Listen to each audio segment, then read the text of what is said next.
Hello everyone, আসসালামু আলাইকুম। শুভ বিকেল। সবাই কেমন আছেন? আজকে চলে আসছি কিন্তু আমার শখের শশা গাছগুলা মাশাআল্লাহ অনেক বড় হয়ে গেছে, এগুলাই লাগাবো। তো আমি ভাবতেছি যে কোথায় লাগাবো, হ্যাঁ ছাদে লাগাবো নাকি নিচে লাগাবো। তারপর ভাবলাম যে না, কিছু ছাদে লাগাই, আবার পারলে কিছু নিচেও লাগাবো। তো কিছুদিন আগে বলতে দুদিন আগে আমি এই টপ বলতে যে প্লাস্টিকের একটা বালতিতে করে সারি মাটি রেখে গেছিলাম, আর এর ভিতরে এই যে পেঁয়াজ রসুনের খোসা দিয়ে গেছিলাম সার হওয়ার জন্য আর কি। তো এটা দিয়ে আমি ভিজিয়ে রেখেছিলাম দুদিন হয়ে গেছে।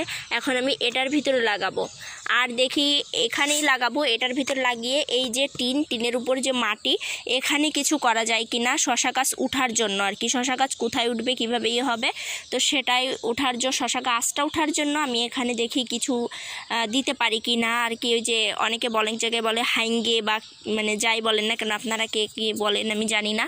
তো যাই হোক, তো সেই ভিডিওটা আপনাদের পরের একটি দেখাবো। তো চলুন এখন এই গাছ লাগাবো, সেই গাছগুলা উঠিয়ে নেওয়া যাক। এদিকে কি একটা অবস্থা হয়েছে দেখেন, আমার এই যে শশা গাছের গোড়া দিয়ে পিঁপড়ায় ভরে গেছে, লাল পিঁপড়ায়। এই গাছগুলো তো খেয়ে ফেলবে, এখানে ওষুধ দিতে হবে। হ্যাঁ, তো আজকে যেহেতু সবগুলো লাগানো হবে না, কিছু কিছু গাছ লাগাবো, তো পিঁপড়া মারার ওষুধ দিতে হবে। তা কোন ওষুধটা দিলে ভালো হবে আপনারা কিন্তু কেউ জানলে অবশ্যই কমেন্টসে বলে যাবেন। দেখেন কি করে লাল পিঁপড়াগুলো উঠছে, গাছগুলো তো খেয়েই ফেলবে। তো যাই হোক, এখন দেখি এর মাটি সহ এই ইয়াগুলো উঠাতে পারি কিনা, চারাগুলা মাটি সহ উঠাইলে ভালো হবে। আল্লাহ, উঠাইতে পারলাম না। এর ভিতরে দেখেন কি পরিমাণে পিঁপড়ায় ভরে গেছে। এটা যদি মাটি সহ উঠাইতে পারতাম ভালোই হতো। অনেক দূর এর শিকড়টা চলে গেছে। এই যে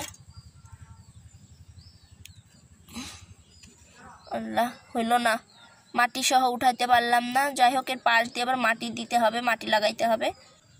তো এইভাবে গোড়ায় মাটি সহ লাগাতে হবে, বা এইভাবেই লাগাবো, না হলে কিন্তু হবে না, ভালো হবে না গাছটা। তো এই গাছটা আমি চারাটা উঠানোর সাথে কিন্তু গোড়ায় মাটি ছিল না, পরে আমি এখানে যে মাটি লাগিয়ে নিলাম, এভাবেই কিন্তু গেড়ে দেব। তো সাথেই থাকুন। তো আমি এখান থেকে আরও কিছু চারা উঠিয়ে নেব, তারপরই দেখাচ্ছি আপনাদের।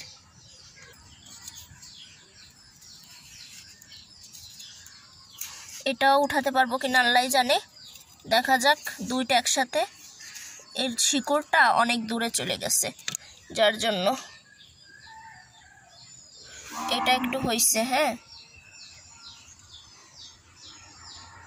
এর মাটিগুলা ঝুরঝুরে হয়ে গেছে। এই যে দেখেন, এটা একটু হইছে। এই যে গোড়ায় মাটি আছে।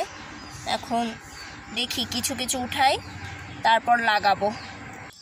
তো আমি কিন্তু এখানে এই কয়েকটা গাছই উঠাইতে পারছি, আর এই কয়েকটা গাছই ওই টপের ভিতর লাগাবো আর কি, ওই বালতির ভিতর। দেখা যাক কেমন হয়। তো চলুন গাছগুলো লাগাই। তো এখানে একটু খুঁচে নিচ্ছি বেশি করে, আর এই মাটিগুলো নরম, পানি দেওয়া হয়েছিল, সারি মাটি তো, গোবরে মাটি।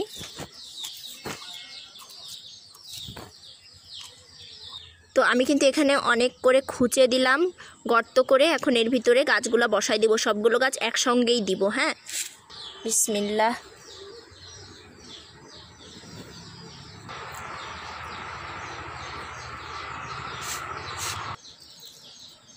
মাটি দিয়ে দেব, তো দেখাচ্ছি লাগাইয়ে আপনাদের।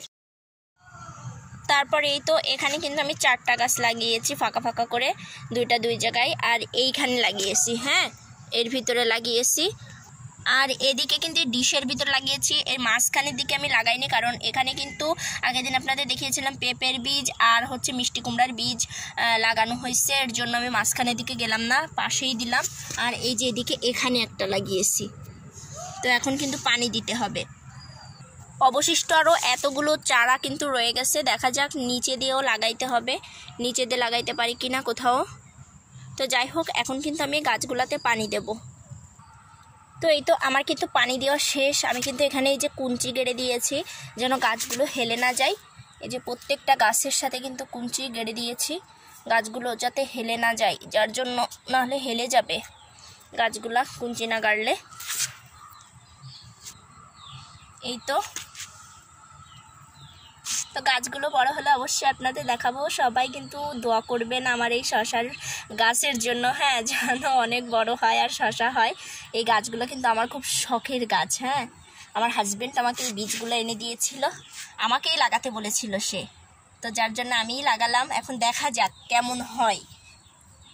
তো আজকের ব্লগ ভিডিওটি এই পর্যন্ত। সবাই ভালো থাকবেন, সুস্থ থাকবেন। আল্লাহ হাফেজ।